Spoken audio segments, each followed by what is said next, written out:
2 days before the elections, Maro has expressed confidence he can beat presidential frontrunner Rodrigo Duterte, warning that the Davao mayor would pave the way for the return of dictatorship in the country.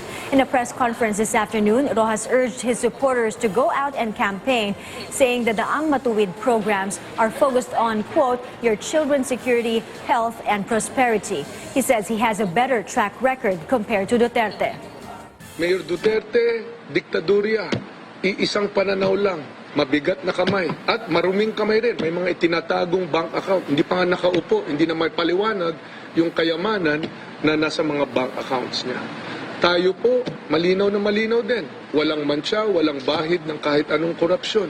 Malinaw ang plataforma, malinaw ang track record, malinaw ang patutunguhan. Roxas also explained why he publicized his call for an alliance with Grace Poe.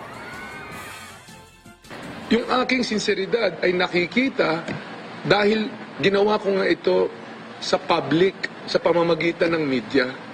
Hindi ito dapat na isisikret-sikreto sa isang backdoor, sa isang pagpupulong ng iilang tao lang.